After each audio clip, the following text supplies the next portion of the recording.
Welcome back, my beautiful viewers. We've come a long way on this journey, you and I. To the uninitiated, this is the final part in a series I'm doing where I attempt to balance every item in TF2. But if you're new, fret not. You can watch this series in any order. So if you're interested in the other episodes, you can double back and watch those anytime you want. The reason we're here today is to cover the support classes. So buckle up, because this episode contains some of the most controversial items in the game. What can I say? I love kicking beehives. The pain makes me feel alive.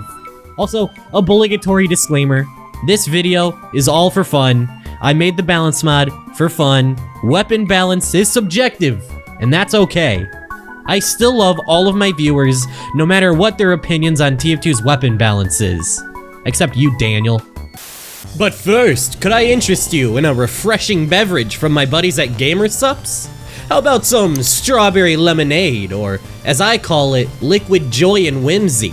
How about some chug juice, which I've opted to pour in this legally distinct jar for no particular reason? Well, my friend, use code THEWHAT for 10% off your order, and all of this could be yours.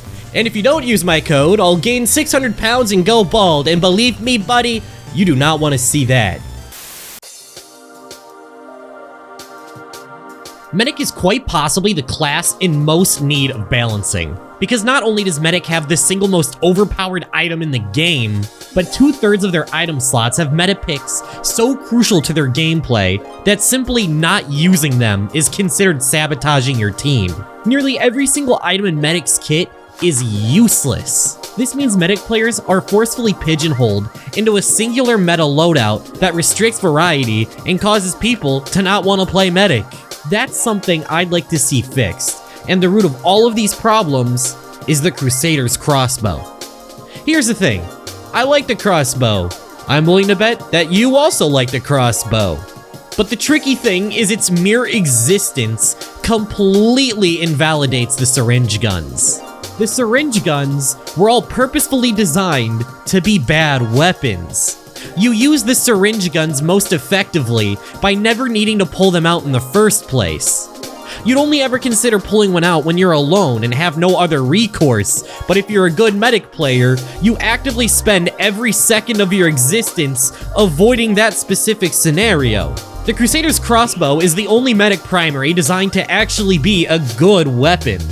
In comparison to the syringe guns, the crossbow can deal insane burst healing, is a reliable self-defense tool, is great for sniping enemies and allies alike from long distances, reloads passively, can build uber, has a much more generous ammo supply, and the list keeps on going. The one thing the syringe guns have over the crossbow is that they deal better damage per second if you can connect all of your needles, which is, you know, never. So trying to balance the crossbow and the syringe guns is like walking on eggshells. If you nerf the crossbow too hard to be equivalent to the syringe guns in power, then all you've done is nerfed Medic's most fun unlock into the ground, which will cause even less people to want to play Medic.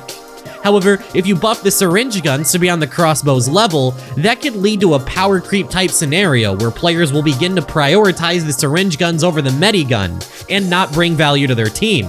So instead of going too far one way or the other, I'm gonna try and meet in the middle and do a little bit of both. I'm gonna change the crossbow to give the syringe guns an edge in some areas, but keep its fun factor unaffected, and I'm gonna buff the syringe guns to be more practical and more fun to use. So let's start with the crossbow. The only change I am making is reducing the reserve ammo count by 70%. This reduces your total amount of reserve bolts from 38 to 11. Now, for the syringe gun changes, these are a lot more extensive. Now, all syringe guns reload passively over time. I reduced the syringe gun spread by 20% and increased the projectile speed to 1200 hammer units per second. And now, the last and largest change. When you press Alt Fire, you consume 20 ammo in your clip and launch out a special projectile. The projectile does hardly any damage to enemies, but what it can do is allow for your teammates to be healed at maximum healing ramp up. Hitting an ally with the needle projectile allows you to heal allies at this maximum healing value, even if they've just taken damage. So let's break it all down piece by piece, starting with the crossbow's ammo reduction. This change does not affect the crossbow's strength. However, what it does do is force players to make a conscious effort in how they conserve ammo. There's more strategy in how you approach situations with the crossbow, and this also gives the syringe guns a slight edge, considering they have a lot more ammo to play around with. And speaking of the syringe guns, let's dive into that. The projectile speed increase and reduction of the spread are fairly self-explanatory. They're just intended to make the item feel better to use. And as far as the passive reloading goes, this is a huge game changer, even if it doesn't feel like it. Now, for the big change. With this newly added feature, the syringe guns can all finally compete with the crossbow's utility. However, this also wouldn't completely invalidate the crossbow either, because the syringe guns can't do burst healing, and their effectiveness would be limited to allies within your medigun's range, whereas the crossbow can be effective from any distance. So, the syringe guns are good, and the crossbow is still fun and strong. Mission accomplished. Maybe? The quick fix in the right situations can be a very powerful unlock. But even if it can be good in the right situations, I don't think it'll be very controversial when I say that the quick fix is undeniably Medic's weakest medigun. But that doesn't necessarily need to be the case. To me, the quick fix feels like an item that's 90% there. It's very close to being on par with its colleagues, but it just needs a little encouraging nudge to cross the finish line. And I feel like that nudge should come in the form of buffing its uber charge. The quick fix's uber is pitiful compared to the other mediguns, and that is mostly by design.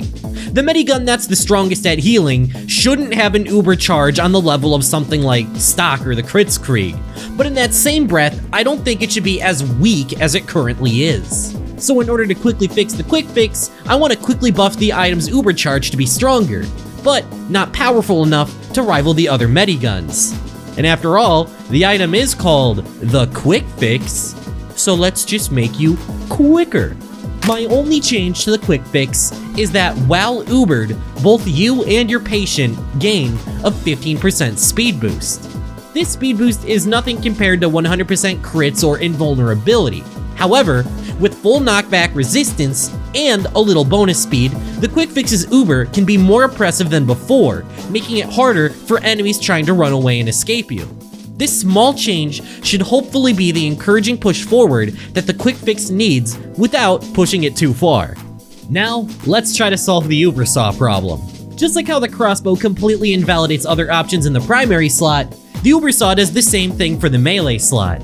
Don't worry, medic mains, I'm not gonna nerf the Uber Saw or anything drastic like that. I'm not even gonna touch it. Instead, I'm just gonna buff Medic's other melee weapons to be on the same level as the Uber Saw rather than vice versa.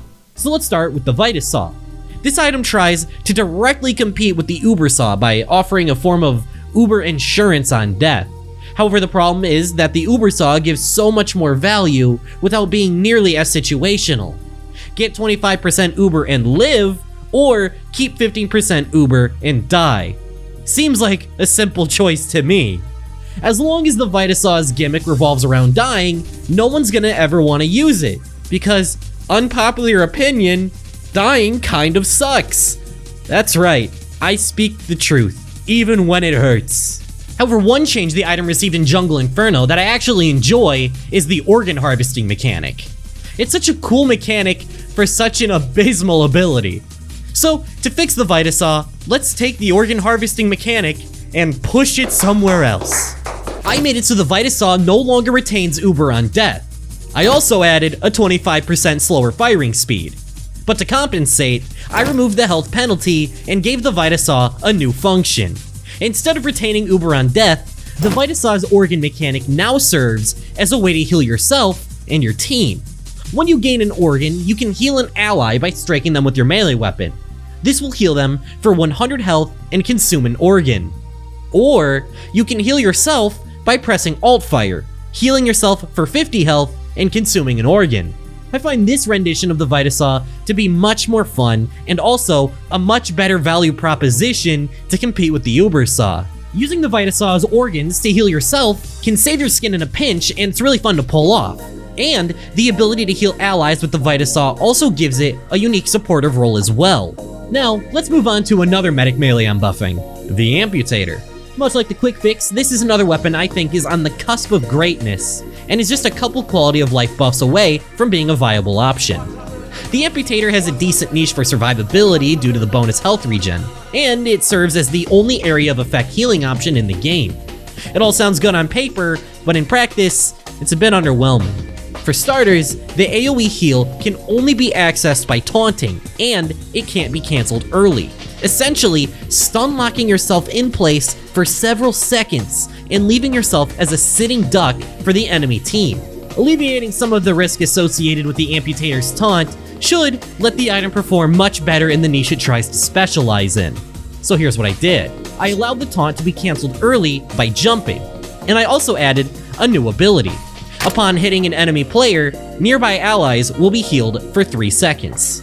The option to cancel the taunt early gives the player more agency and allows the player to be more risky with where they choose to taunt. The second change is one that was heavily inspired by Brigitte from Overwatch, although hopefully not anywhere near as problematic as she was for her game.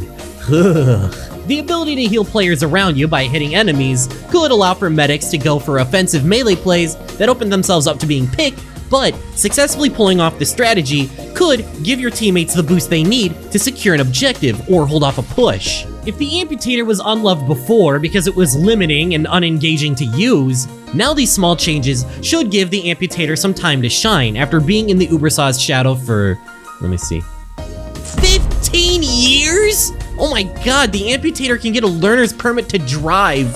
And now, the moment you've all been waiting for. Oh yes. I've been saving this item for last. I want to savor every last second of this. I hate this weapon more than anything in TF2. Nothing compares to my seething hatred for this item. My hate for this item is more fierce than the force of 1,000 feral hogs. My fury burns hotter than all of the known stars in the universe combined. I hate the Vaccinator. Any other item in this game I can at least muster the strength to fight against. However, the Vaccinator is the only weapon in the game so abysmally dogshit to fight against, so unfun to engage with, that I will just leave the lobby on site if I see an enemy player using it. It is the most blatantly overpowered item in the game, and I want to bury it 6 feet underground. People sure do love to flaunt around the fact that the Vaccinator takes a modicum of skill to justify its strength, but literally, all you need to do to use the Vaccinator successfully is know how to count to 3, which, to be fair, is a tall order for most medic players. Dang, I'm on a roll. The Vaccinator has 4 charges that make you practically invulnerable to nearly every instance of damage in the game. When put together, those charges last longer than a stock Uber charge, and your Uber charge builds 67% faster than stock. Oh, but the Vaccinator can resist melee damage. First off, here's your reward for being a free thinker. And second off, try approaching a medic in their pocket with your melee weapon out and tell me how it goes for you. If you have an IQ above room temperature, the Vaccinator is by far the most well-rounded medigun, and it is not even close. It's time that I take my revenge and give the Vaccinator what it's had coming for a long time. I made it so only one resistance bubble can be active at a time. I added a short 1-second cooldown between bubbles, and I made it so you can't capture objectives while bubbled. These changes remove a lot of the cheese from the Vaccinator and make it a lot more balanced to fight against. If an opponent correctly counterplays the Vaccinator medic by switching up their damage type, the medic can no longer flip them off and just activate a second bubble. And the short cooldown between bubble activations creates a small window enemies can capitalize on to deal damage, forcing medics to properly time bubbles rather than just spamming them mindlessly. All things considered, I'd say these nerfs are much more reserved than what they could have been. So any salty Vaccinator users should thank their lucky stars, because I held back and showed you mercy when you really didn't deserve it. I could have made this so much worse for you. Alright, let's talk about something that isn't quite as controversial. I don't think he's as bad as people say he is.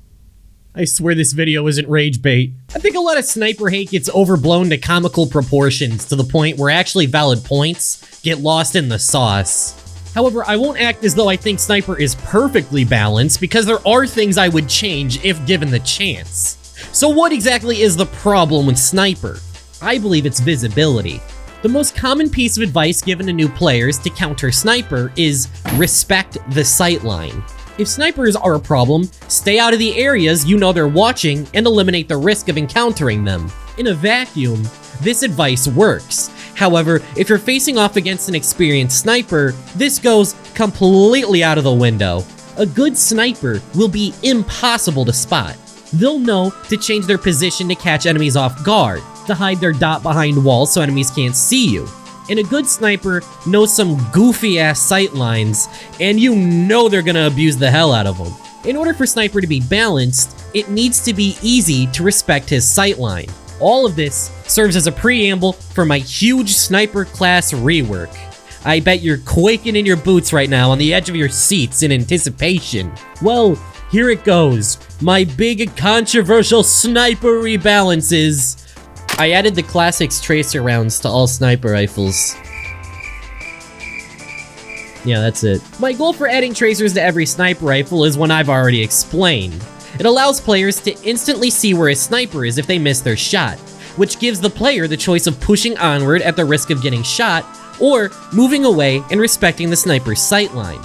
This makes playing against snipers much more fair, and considering this single change fixes pretty much all of my problems with sniper as a class, it's the only universal change I've made to sniper as a whole. But the changes I've made to sniper's individual weapons are far more interesting, so let's dig into that. Starting with the Sydney Sleeper. I am not very fond of the Sydney Sleeper. I went on a long rant in this video already, so for the sake of brevity, I'll just bottle up my anger and push it deep down inside of myself, like any self-respecting adult should. Long story short, I think a rifle that discourages headshots and incentivizes hard scoping and body shots is lame and completely antithetical to sniper's core design. In fact, Valve agrees with my sentiment so hard, they changed the Sydney Sleeper so that it can headshot. So which one is it? Not to mention, for good sniper players that can actually aim, the Sydney Sleeper is basically a direct downgrade from stock, because in what world is someone going to want to body shot someone and hope their teammates finish the job when they could just get a headshot with any other rifle and kill them instantly? This item's one purpose in life is to be a crutch for bad sniper players that want to feel like they're contributing to the team. If you use this item, you sleep in a race car bed. If I catch a Sydney Sleeper player in real life, I am gonna give you an atomic wedgie. Possibly even a wet willy. Maybe even a swirly. And gosh dang it, I'm ranting again, I'm sorry. The Sydney Sleeper is unengaging to use, it sucks to fight against, it lowers the skill floor of the class to rock bottom, and the item stats are a jumbled mess, and I'm gonna chuck it all in the trash. My balance mod, my rules. I am completely reworking the Sydney Sleeper from the ground up to be more better-er. Considering I'm starting from scratch, you can just completely forget about the old stats. I'll just tell you the item's new stats. Headshots apply Girardi for 3 seconds, the rifle no longer unscopes after each shot, and while scope, you have a 33% faster reload speed. However, for the drawbacks, critical hits deal 33% less damage, damage is affected by fall off, and you can no longer charge your shots. And after playtesting with it for a while, I think this rendition of the item is actually really fun to use.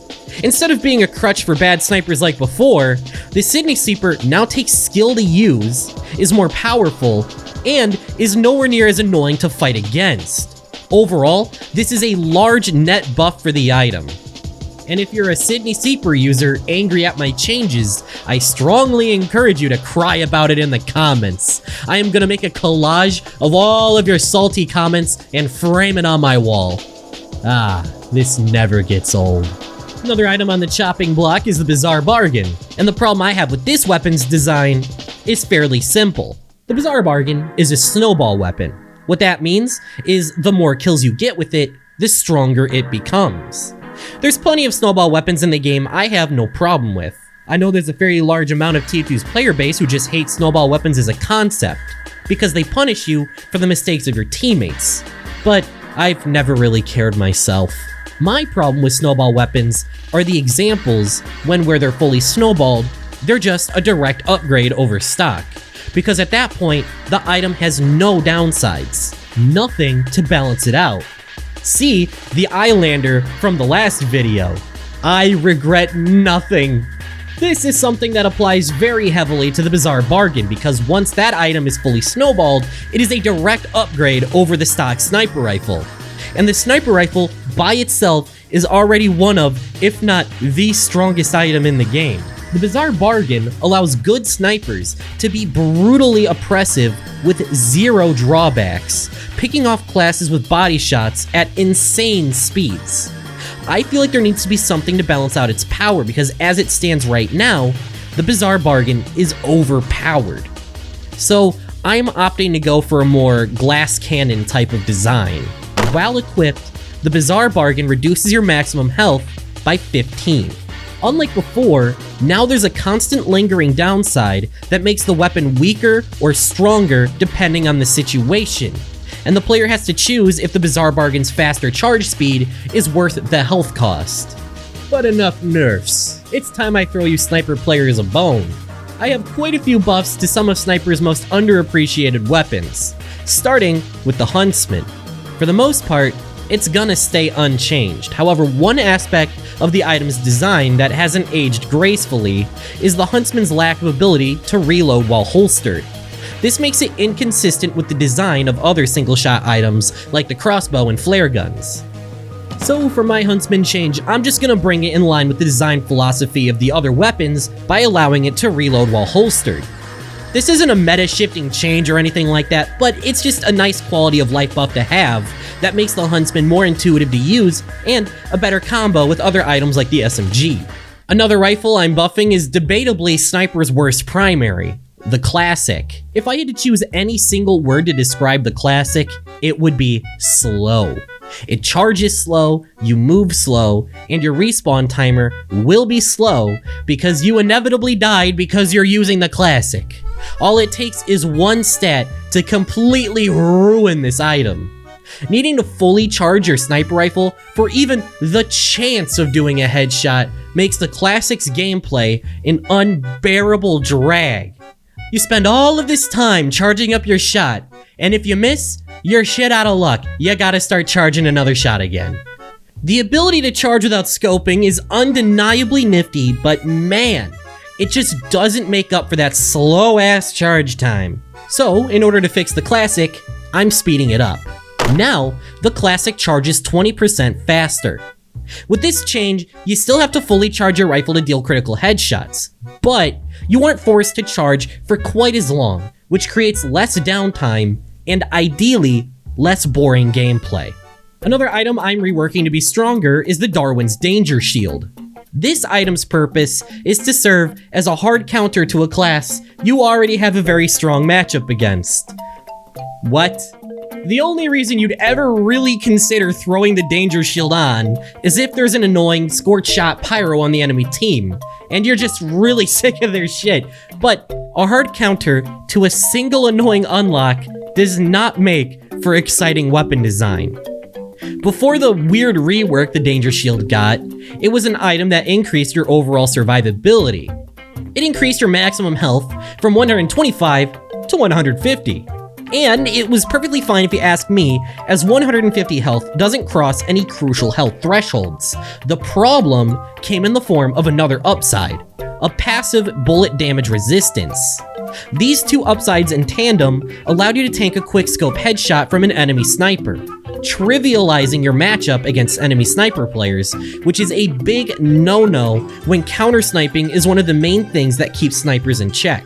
So what I want to do is merge the best of the old and new renditions of the item to create a much more well-designed item that increases your overall survivability without being a huge middle finger to one class in particular. I removed the complete afterburn immunity from the item, and removed the fire damage resistance, but In its place, I reinstated the max health bonus and added a 50% reduction to debuffs while active. The maximum health increase is enough to be substantial, but it's not enough to tank a headshot, so the sniper matchup is still intact, and the debuff resistance applies to more things than just afterburn, so it's more generally versatile. These changes should vastly improve the item without pushing it too far. And after playtesting with these changes for a while, it has yet to prove itself as problematic, so all seems well. And now for the next item, the Cleaner's Carbine. When the stars align in your favor and you get that crikey meter charged up, you are capable of some truly dirty plays. There's just one problem. Getting that crikey meter filled up is an absolute chore because this item stinks! It's stinky and smelly. When not factoring in the crikey meter, the Carbine is a straight downgrade from the stock SMG, an item that isn't even particularly strong by itself. You need to deal 100 damage to even get the chance of using the crikey meter. The odds of you filling that meter up and successfully using it in a single life are slim. The item could use a boost to help make farming crikey easier, because as it stands, it's just not very fun to use. And as a wise man once said, if it's not fun, why bother? So I'm gonna give it a buff in the form of its accuracy. The Cleaner's Carbine no longer has bullet spread. It is perfectly accurate with every shot. Perfect accuracy may seem like a lot, but allow me to put that into perspective. At maximum damage falloff, the Carbine deals 4 damage. That is nothing. And it's not like Sniper has a problem with long-range hit scan options either. The time you're spending peppering enemies from a distance is time you're not spending using the sniper rifle, which is infinitely more effective at that task. So no, this change isn't primarily directed towards making the item stronger for combat. Instead, this will make the Carbine much better for dealing chip damage, and chip damage can add up over time, increasing the rate and ease of which you can pop the crikey meter. And while the crikey meter is active, the perfect accuracy in combination with the lack of damage falloff on mini crits could make the Carbine a solid option for picking off wounded enemies at longer distances. And now for the Jarate, a weapon I am very excited to talk about considering how much y'all love the Mad Milk change from the first video. My problem with the Jarate is the same problem I described with the Mad Milk back when I talked about that. This item is essentially a free team fight win in a jar that you can spam essentially whenever you want. And the only thing keeping it in check is that most players don't truly grasp how powerful it is and opt to just throw it at clueless spies. In order for Soldier to give his entire team mini crits, he needs to deal 600 damage in one life and blow into a trumpet that gives an audio cue to the entire enemy team. Sniper just needs to click mouse 1. Not to mention that just like the Mad Milk, the Jarate can be refilled at the supply cabinet, allowing you to give your entire team mini crits just every few seconds. A strategy I am shamefully going to admit I have abused to great effect before. So my goal with the Jarate is simple: make it less spammable. So I've made it so the Jarate resets on death, you can no longer refresh it at supply cabinets. I've also made it so the Jarate works kind of like the gas passer. Now, if you want to use the Jarate, you either gotta wait for the cooldown, or you gotta earn it. And while the Jarate is still insanely powerful, these changes should help eliminate a lot of the cheese factor it has, and make it more fair to fight against. And finally, the last sniper weapon I'm changing is the Tribalman's Shiv. The Tribalman's Shiv suffers from the same problem as the Southern Hospitality. It's an item built pretty much exclusively for tracking invisible spies. But ever since the spy was buffed to have debuff resistance while cloaked, the Shiv was made worthless at the very thing it was designed for, and oh my god, it is awful at everything else. It deals tickle damage, which damn near guarantees any fight you try to pick with it is one you're not gonna survive. It's a truly pathetic weapon, and one of the all-time worst items in the game.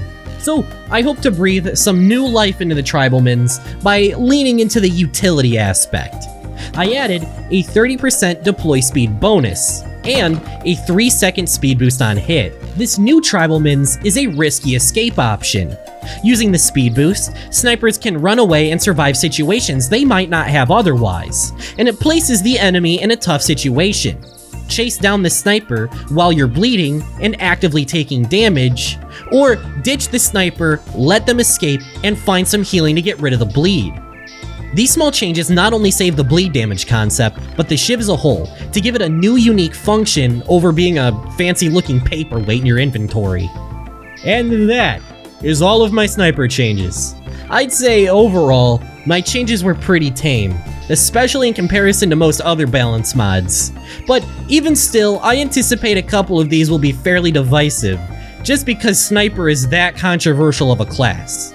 So if people really hate on these, I'll make an apology video or something. Who am I kidding? I'm not sorry.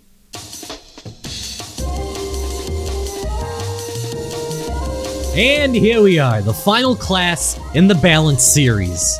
It's been a long journey, and we've had a lot of good moments, you and I bet you're begging for it to be over already, so I'll just get into it. Spy is often seen as the weakest class in TF2. In my experience, I consider Spy the weakest class purely because he's the least reliable.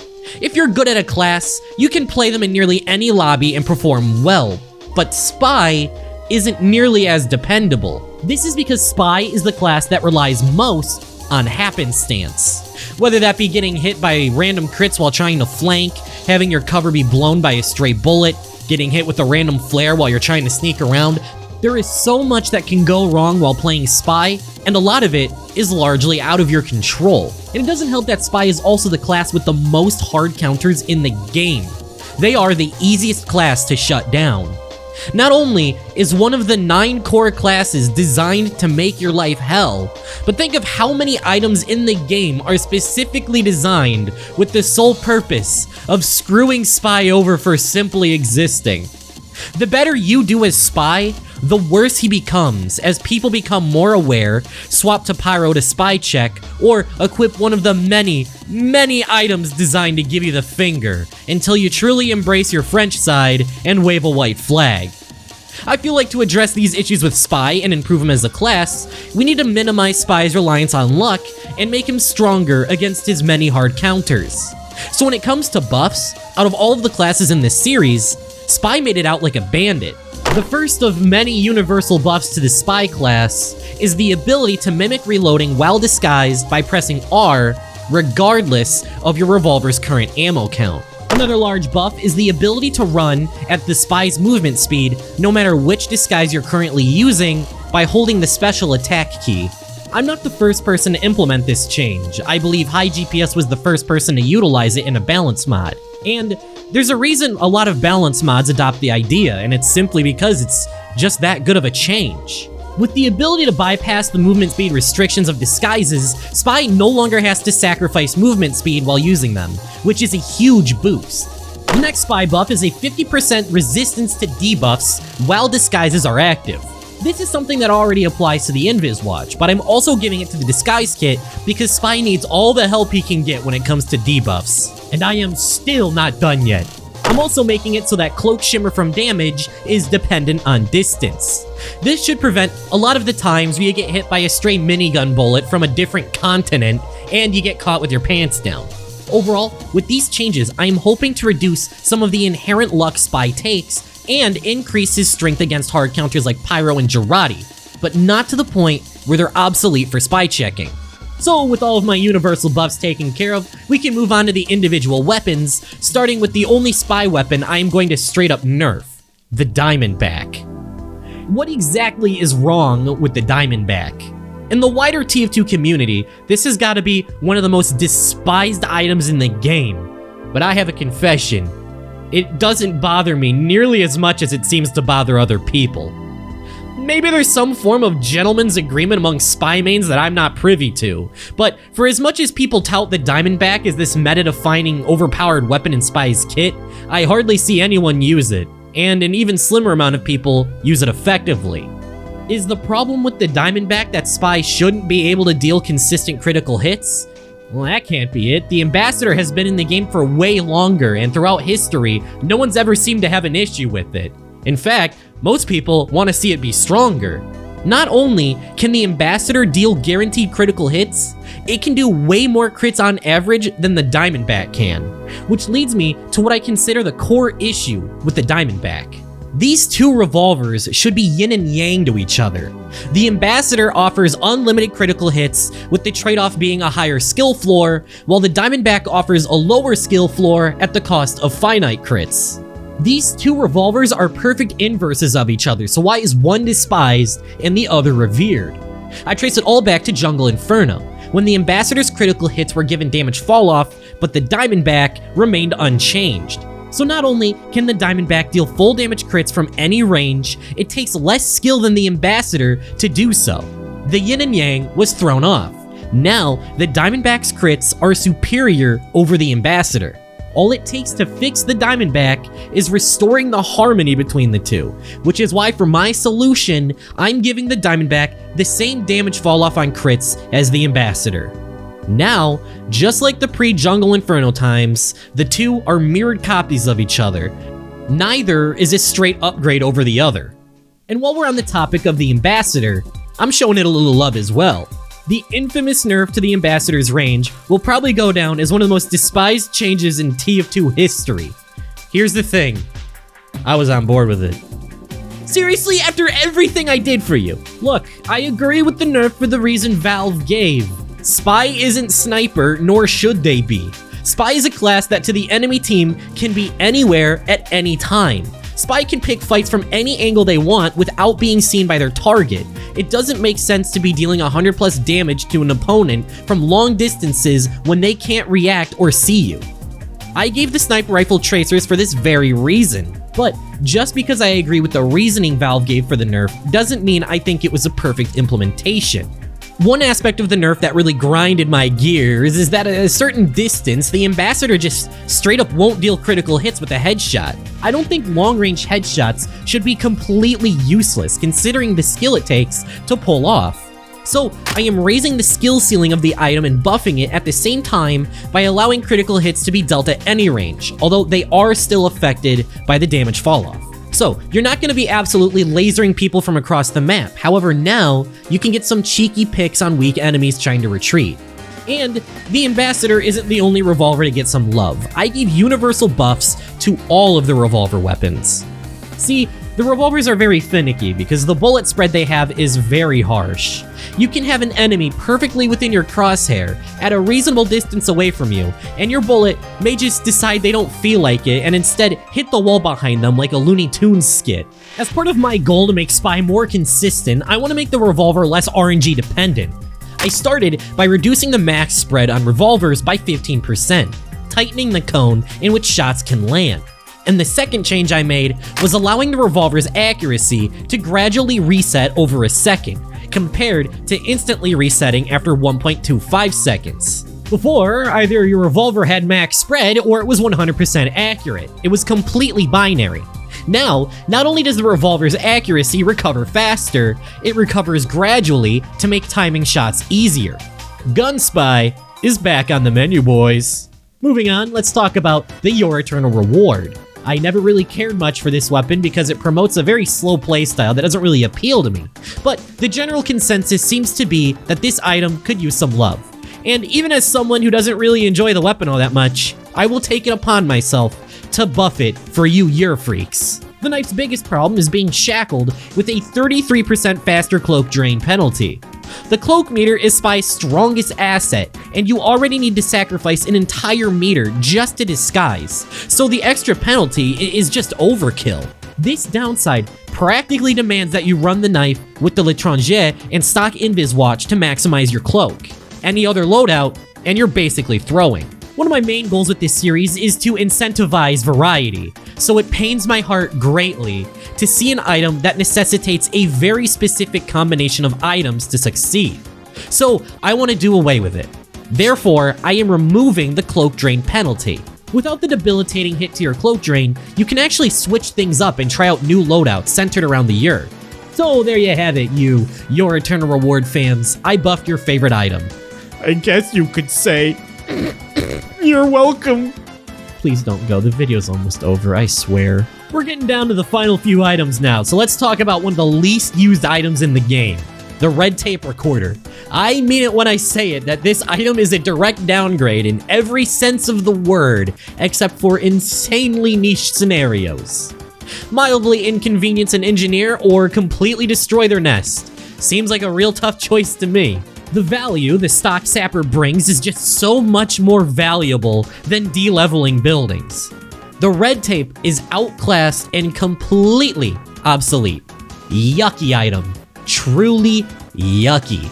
So, how does one even go about fixing the red tape recorder when it's so gosh darn yucky? What I want to do is make the red tape recorder a better sapper for coordinated team plays.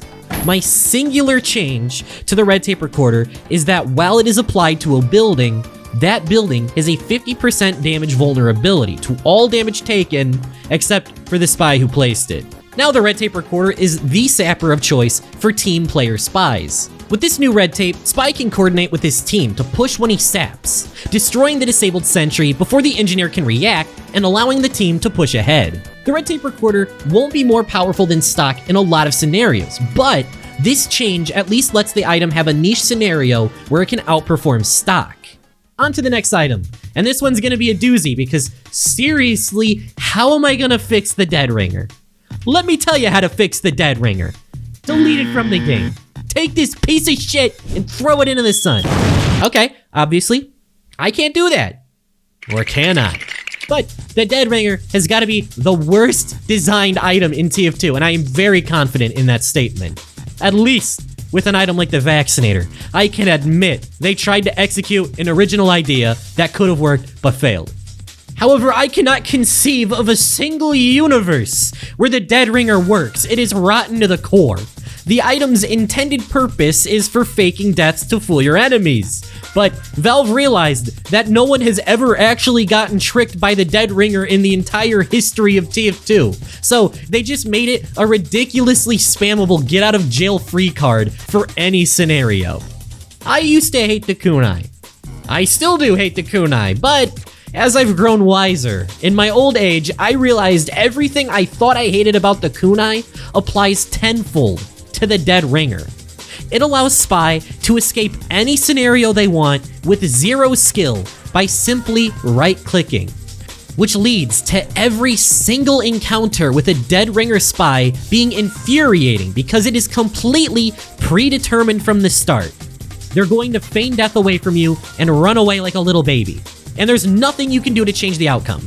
This lack of agency is stupid enough, but it gets even worse when you pair the dead ringer with the kunai, because when these items are used together, Spy is able to face tank 348 damage after stabbing someone. Spy can have more health than Heavy and run faster than Scout at the same time by right-clicking on their mouse, and there's nothing you can do to stop it. So yes, I am being serious when I say that the best way to fix the dead ringer is to delete it from the game and pretend like it never existed. It is the only item in the game I feel this way about, because there simply isn't a way to make the feign death concept work without making it a one-size-fits-all get-out-of-jail-free card. And this places me in a very tricky situation. If I nerf the dead ringer, it would be unusable garbage. If I leave it as it is, it stays as a ridiculous crutch and the problem goes unsolved. So, I did my best to do something, but this is as polished as I could get this steaming pile of muck and scum. The dead ringer no longer stays out indefinitely. Instead, it's only active for a short window when pressing Alt-Fire, with a short cooldown between attempts. If you're attacked during the window the dead ringer is active, you will completely dodge the attack, taking 0 damage and gaining a speed boost that scales with the damage of the dodged attack. Feign deaths now also drop the weapon held by your current disguise, regardless of team. However, you gain no additional damage resistance while cloaked, just the standard 20% from all the other watches. If my main issue with the dead ringer is that every engagement with it is predetermined, this is my way of giving both parties agency over the encounter.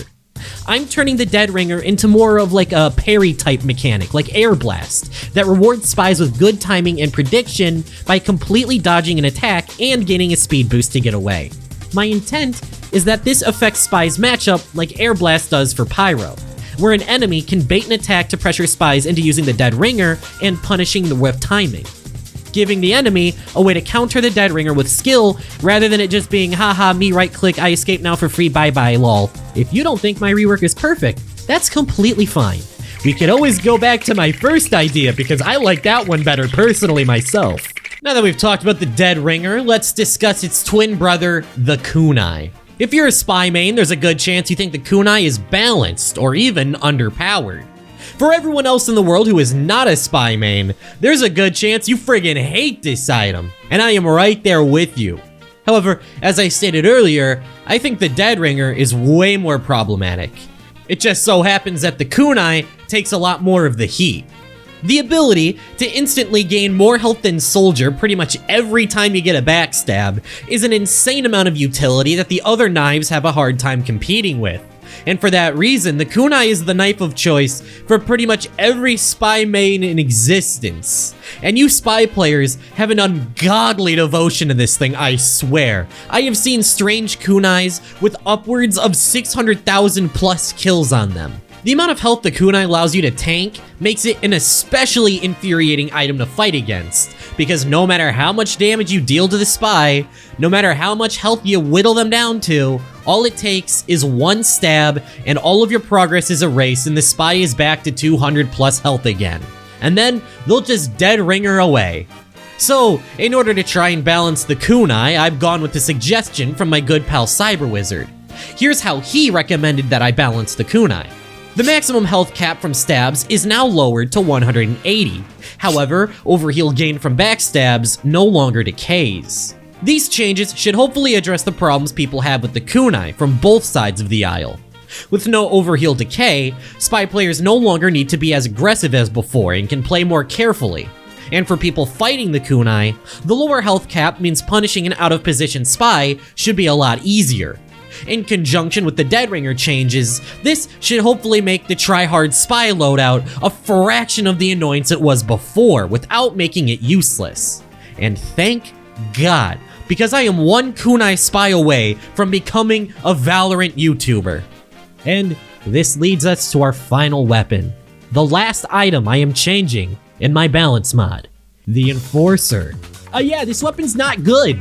The bonus damage is very unimpactful. The only times it makes a difference is allowing you to 2-tap light classes, but literally only when you're in Joe Biden hair sniffing range. So like, you can kill oblivious snipers. If only Spy had another way of killing oblivious snipers.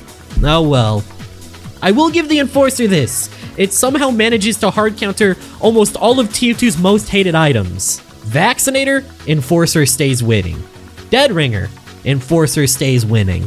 Wrangler, the Enforcer stays winning. But just because the Enforcer can counter these items on paper doesn't necessarily translate to the actual gameplay. This isn't to say that the Enforcer is a terrible item either, because its downsides are pretty negligible, just like the upsides. So the Enforcer is just kinda the revolver, but a little bit worse, which doesn't make for exciting weapon design. It's sad too, because the Enforcer used to be my favorite revolver in the game because it leaned into a very gun-heavy playstyle that I love. It did bonus damage but increased your time to cloak, so it was a good option for aggressive spies but heavily limited your escape potential, forcing spies to fight. But the Enforcer's old downside didn't work with the Dead Ringer, which forced the Enforcer to be changed into what we have today. So there's another thing you can add to the list of reasons of why the Dead Ringer is ruining my life. I want to revisit the glory days. I intend to merge the Enforcer's old and current designs to get the best of both worlds. Now, it has a 15% bonus damage regardless of your disguise, but as a trade-off, I added a 33% cloak drain penalty.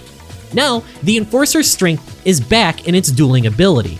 However, the faster cloak drain rate means positioning around the map is way harder, and if you are an avid spy player, you know how hard that drain speed penalty can hurt, especially because you can't rely on L'Étranger to cancel it out.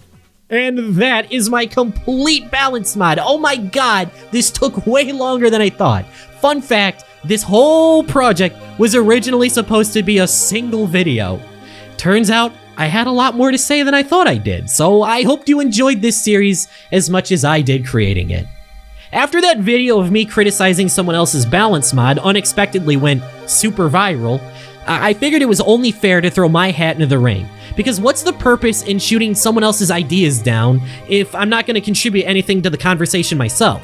That's how TF2 item discussion is. It's a bunch of people roasting each other over their opinions, only to present their own thoughts and get roasted as well. Because bad takes are the great equalizer, and I wouldn't change it for a thing.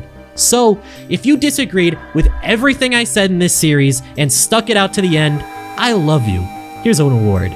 But now it's your turn, so get in that comment section and start posting your own balance changes, because the real balance mod was the opinions we formed along the way.